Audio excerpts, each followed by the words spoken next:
इस कहानी में हमें दिखाया जाता है कि एक जहरीला वायरस फैलने की वजह से पूरी दुनिया के सभी इंसान ज़ॉम्बी में बदल चुके हैं। लेकिन ये कोई आम ज़ॉम्बी नहीं बल्कि इतने तेज़ हैं कि दौड़ते हुए हवाई जहाज़ को भी पकड़ लें। कुछ तो इतने माहिर हैं कि इंसानों से भी हट के सोच सकते हैं और कुछ ज़ॉम्बी कई किलोमीटर दूर अपने टारगेट को सूंघने की ताकत रखते हैं। लेकिन अब इस खतरे से घिरी हुई दुनिया में अब सिर्फ 2 ही इंसान बचे हैं। क्या ये दोनों सर्वाइव कर पाएंगे या नहीं, जानते हैं आज की इस वीडियो में। कहानी की शुरुआत में हम एक लड़के को देखते हैं जो कि अपने कमरे में बैठकर टीवी पर कार्टून देख रहा होता है कि तभी अचानक टीवी का सिग्नल चला जाता है। उसी वक्त स्क्रीन पर एक इमरजेंसी रिपोर्ट आने लग पड़ती है। ये खबर लड़के की मुस्कुराहट छीन लेती है। टीवी पर बताया जाता है कि दुनिया भर में एक बहुत ही जहरीला वायरस फैल गया है जिससे इन्फेक्टेड लोग कुछ ही मिनटों के अंदर भयानक ज़ॉम्बी बनते जा रहे हैं। ये वायरस बहुत ही तेजी से फैलता जा रहा है और पूरी दुनिया इसकी चपेट में आ चुकी है। टीवी में बताया जाता है कि जो भी ये खबर सुन रहा है वो जल्दी से अपने लिए कोई सेफ जगह देख ले। लड़का अभी ये सब कुछ देख ही रहा होता है कि अचानक ऊपर कमरे से अजीब तरह की आवाज़ आती है। वो आवाज़ें सुनकर लड़का डर के मारे कांपना शुरू कर देता है। लड़का डरते हुए सहमते हुए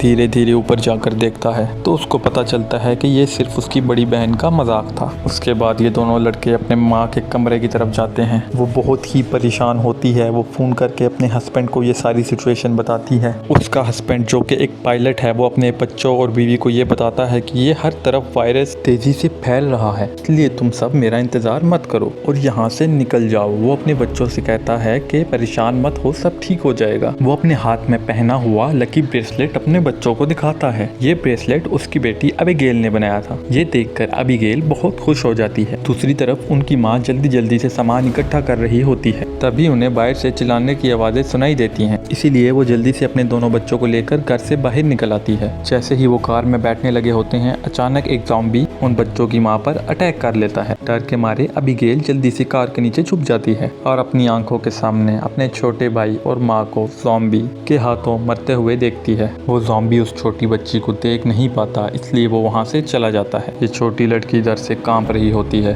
तभी वो देखती है कि उसकी माँ भी ज़ॉम्बी बन चुकी है। लड़की की माँ अपनी बेटी को देखकर उसकी तरफ बढ़ने लग पड़ती है।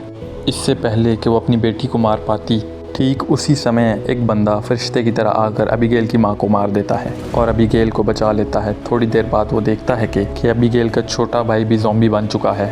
इसीलिए वो आदमी लड़की को कान बंद करने के लिए कहता है और उसके छोटे भाई जो कि ज़ॉम्बी बन चुका था उसको मार डालता है। अब इस कहानी के बाद 10 साल के बाद का सीन दिखाया जाता है और हम देखते हैं कि ज़ॉम्बी वायरस की वजह से इंसानी मैन्युफैक्चरिंग पूरी तरह से बर्बाद हो चुकी होती है। रोशनी से चमकने वाले शहर अब वीरान हो चुके हैं और अब तक या तो सारे इंसान या तो मर चुके हैं या तो ज़ॉम्बीज़ बन चुके हैं और सिर्फ 2 ही लोग जिंदा बचे हैं। वो है छोटी लड़की एबिगेल जिसे अंकल ने बचाया था। अब वो बड़ी हो चुकी है। उस दिन से लेकर अब तक एबिगेल जैक की नज़रों में पली बड़ी और जैक ने उसे ट्रेन करके ज़ॉम्बी किलर बना दिया था। उस दिन अगर जैक उसकी लाइफ में नहीं आता तो एबिगेल का भी अब तक नामो निशान मिट चुका होता। इसलिए एबिगेल जैक को अपना बाप मानती है। इतने सालों तक जंगल में अकेले रहने के बाद एबिगेल को बहुत ही अकेलापन महसूस हो रहा था। उसकी सबसे बड़ी इच्छा ये थी कि उसको कहीं से इंसानी बस्ती मिल जाए जहाँ पर वो लोगों के साथ मिलकर रह सके। लेकिन जैक को लोगों के बीच में रहना बिल्कुल भी पसंद नहीं था। रात को जब वो दोनों जंगल में कैंप लगाकर सो रहे थे तभी किसी चीज़ की आवाज़ से जैक की आंख खुल गई। वो धीरे से अपने कैंप से बाहर निकलकर देखता है कि तभी एक ज़ॉम्बी जैक पर हमला कर देता है। लेकिन जैक उसे वहीं पर मार देता है और एबिगेल भी वहाँ पर पहुँच जाती है। इन दोनों को पिछले 10 साल से जंगल में ज़ॉम्बीज़ का शिकार करते हुए इतना एक्सपीरियंस तो हो गया था कि ज़ॉम्बी झुंड बनाकर एक साथ मिलकर रहते हैं। इसीलिए वो समझ जाते हैं कि आस पर ज़रूर और भी ज़ॉम्बीज़ होंगे। इसीलिए वो जल्दी से यहाँ से निकलने की तैयारी करते हैं और घोड़े पर बैठकर निकल जाते हैं। तभी रास्ते में उनके घोड़े डरने लगते हैं। जैक समझ जाता है कि ख़तरा नज़दीक ही है।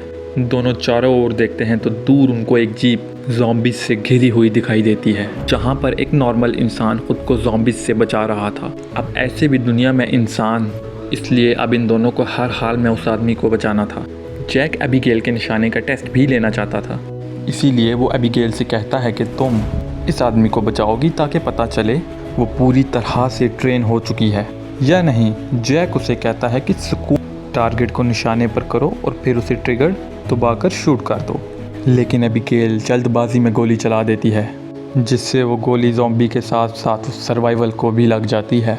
ये देखकर जैक एबिगेल पर काफ़ी गुस्सा करता है जिसके बाद वो दोनों इंसान के पास जाते हैं। वो देखते हैं ये आदमी अब बच नहीं सकता, इसलिए जैक अब उसे खुद ही मार देता है ताकि अगर उसे ज़ॉम्बी ने काटा हो तो वो दोबारा ज़िंदा होकर ज़ॉम्बी ना बन सके और हमारे लिए ख़तरा ना बने। उसके बाद वो दोनों उस मरे हुए आदमी की कार से ज़रूरत की सारी चीज़ें लेने लग पड़ते हैं। जैक उस आदमी के जूते ले लेता है। तभी वहाँ मरे हुए आदमी के और साथी भी आ जाते हैं और बहुत सारे हथियारबंद लोग उन्हें घेर लेते हैं। एक बंदा जब मरे हुए इंसान के जूतों को जैक के पैरों में देखता है तो उन्हें शक होने लगता है कि उन्होंने सामान लूटने के लिए जैक को मार डाला। जब ये दोनों जैसे ही इन दोनों को मारने लगते हैं तभी एक प्रेग्नेंट औरत कार से उतरती है और अपने साथियों को इन दोनों को छोड़ने को कहती है। तभी काला घोड़ा फिर से डर जाता है और इन्हें वार्निंग देता है और अगले ही पल दूर जंगल से तेज़ आवाज़ें आने लग पड़ती हैं।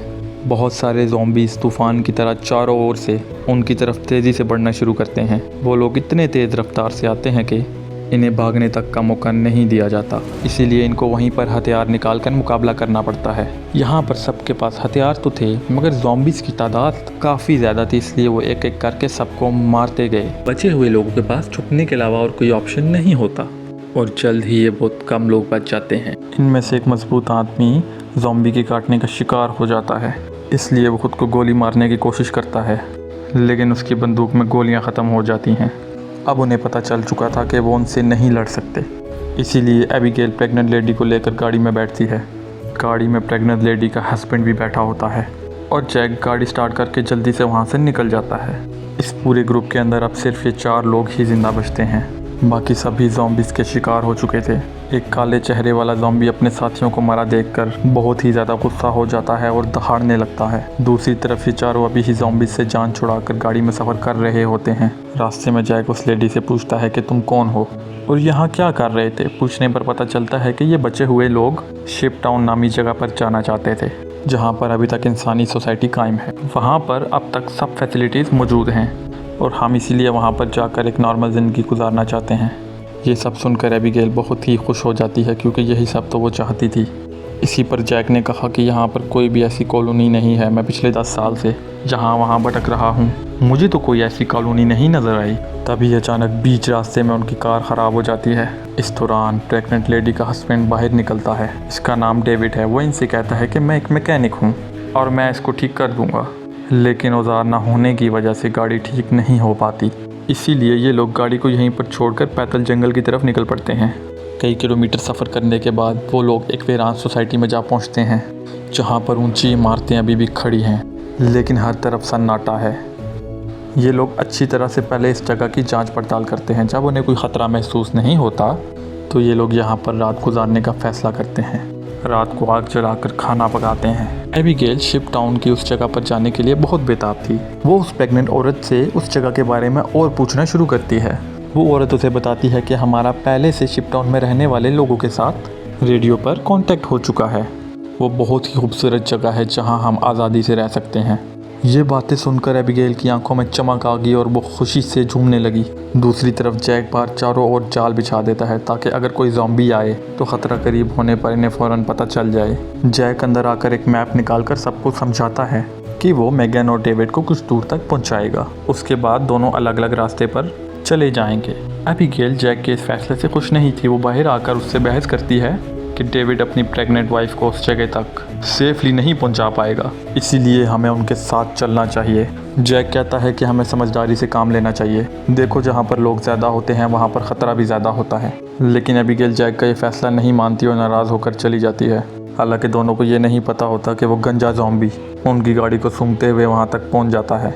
अगली सुबह एबिगेल छत पर बैठकर अपने बचपन की फ़ोटोज़ देख रही होती है कि अचानक नीचे पेड़ों से सरसराहट की आवाज़ आती है। वो समझ जाती है कि ज़ॉम्बीज़ अंदर आ चुके हैं और सबको वार्निंग देने के लिए नीचे दौड़कर जाती है कि तभी रास्ते में नीचे एक ज़ॉम्बी उसके पीछे लग जाता है। एबिगेल खुद को बचाते हुए ऊपर सीढ़ियों पर चढ़ने लगती है और पीछा करते हुए ज़ॉम्बी को झटका देकर नीचे गिरा देती है, जिसकी वजह से उसका बैलेंस बिगड़ने लग पड़ता है और जिसकी वजह से वो नीचे गिरने लग पड़ती है। लेकिन जैक उसको वहीं पर पकड़ लेता है। थोड़ी देर बाद वो गंजा ज़ॉम्बी अपने साथियों के साथ वहाँ पर पहुँच जाता है क्योंकि उसे पता चल जाता है कि उनका साथी कहाँ पर मरा है। लेकिन वो पहले से बिछाए गए जाल में फंस जाते हैं जिसमें काफ़ी सारे ज़ॉम्बीज़ मारे जाते हैं। जैक धमाके की आवाज़ सुनकर समझ जाता है कि ज़ॉम्बीज़ का झुंड उस जगह तक पहुंच गया है जहां पर कल हमने रात बिताई थी। और ज़ॉम्बीज़ अभी तक उनका पीछा कर रहे हैं। लेकिन अच्छी बात यह थी कि ये लोग उस जगह को छोड़कर वहाँ से बहुत आगे निकल चुके थे। तभी रास्ते में अबीगेल को याद आता है कि थोड़ी ही दूर पर एक छोटा सा हवाई अड्डा है जहाँ पर मेरे फादर काम किया करते थे। शायद वहाँ कुछ हवाई जहाज़ बचे हों जिससे हम आसानी से शिप टाउन तक पहुँच सकेंगे। लेकिन जैक कहता है कि अगर हम एयरपोर्ट पर गए तो वो एक खुली जगह है और अगर हमें वहाँ पर ज़ॉम्बीज़ ने घेर लिया तो वहाँ पर हमारे पास जान बचाने का कोई रास्ता नहीं होगा और बहुत ही मुश्किल है कि हमें वहाँ पर एरोप्लेन मिल जाए। लेकिन अबीगेल के बार बार कहने पर वो वहाँ जाने के लिए मान जाता है। जिसके बाद ये लोग एयरपोर्ट आ गए, लेकिन यहाँ पर कोई भी एरोप्लेन नहीं था। जैक कहता है देखा मैंने कहा था ना यहाँ पर कोई एरोप्लेन नहीं होगा।